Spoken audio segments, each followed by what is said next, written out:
mahasiswa Universitas Teknokrati Indonesia dengan NPM 224111074 dari kelas Manajemen 22B. Jadi, pada video kali ini saya akan membahas mengenai konsep dan paradigma technopreneurship.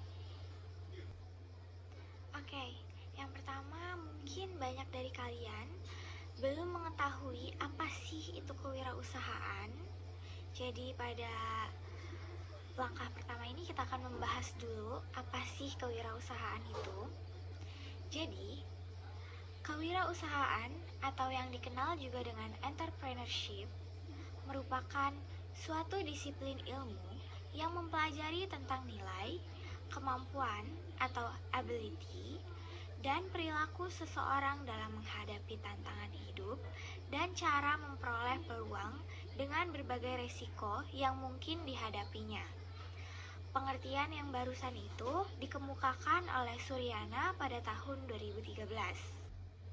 Lalu ada kewirausahaan menurut Thomas Zimmerer pada tahun 1966. Ia mengemukakan bahwa kewirausahaan adalah hasil dari suatu disiplin, proses sistematis penerapan kreativitas dan inovasi dalam memenuhi kebutuhan dan peluang di pasar.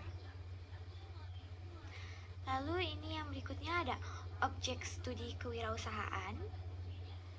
Menurut Suparman, pada tahun 1997 mengemukakan bahwa objek studi kewirausahaan meliputi kemampuan seseorang dalam hal sebagai berikut.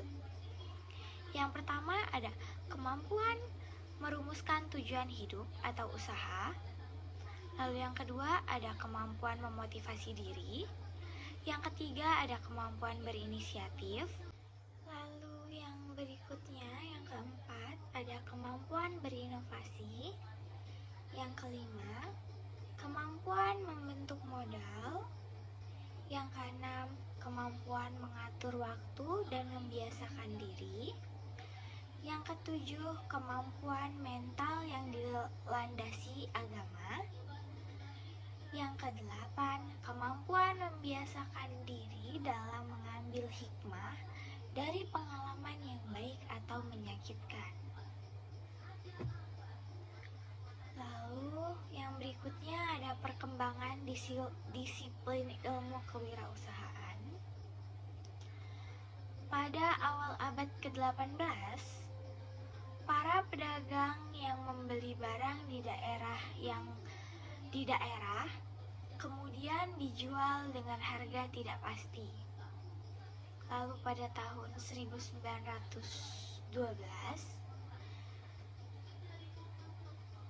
Sumter mengungkapkan bahwa entrepreneur tidak selalu tentang pedagang, tetapi seseorang yang unik dan berani.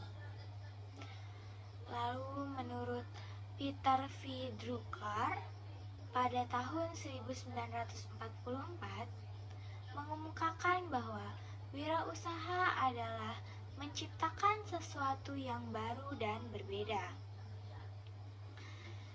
Dalam perkembangan hingga saat ini, wirausaha tidak hanya terdapat dalam konteks bisnis, tetapi juga ada dalam pemerintahan, pendidikan, dan lain-lain. Lalu, yang berikutnya, ini ada perkembangan entrepreneur di Indonesia. Yang pertama, sampai tahun 2022, hanya 4% dari total penduduk Indonesia yang telah menjadi wirausaha. Angka ini masih terbilang kecil dari 270 juta jiwa yang ada di Indonesia. Yang kedua, sedangkan Ciri-ciri negara maju adalah memiliki persentase jumlah wirausaha yang sangat besar.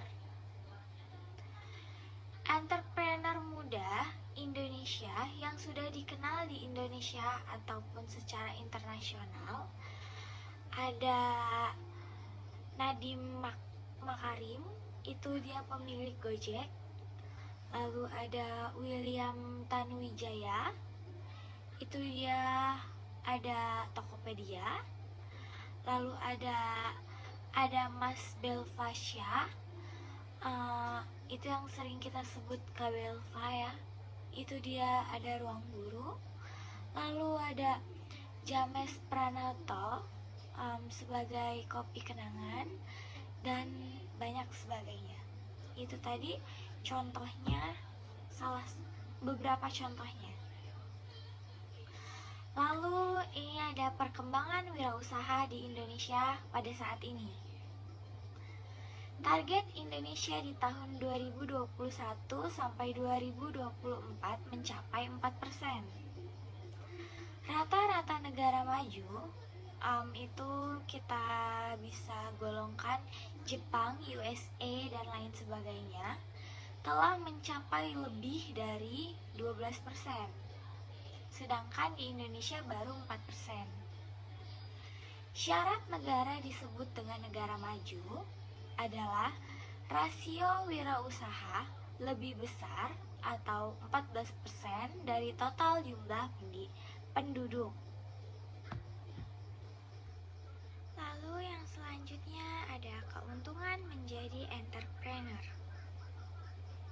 Yang pertama, keuntungan menjadi entrepreneur adalah tercapai peluang-peluang untuk mencapai tujuan yang dikehendaki sendiri.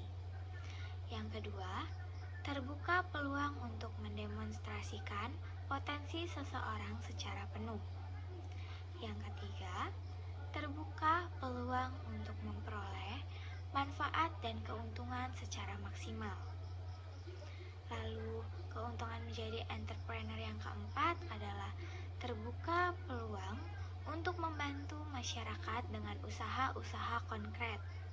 Lalu keuntungan menjadi entrepreneur yang terakhir atau yang kelima adalah terbukanya peluang untuk menjadi bos, minimal bagi dirinya sendiri. Oke, mungkin pada video kali ini itu saja yang dapat saya sampaikan. Semoga bermanfaat.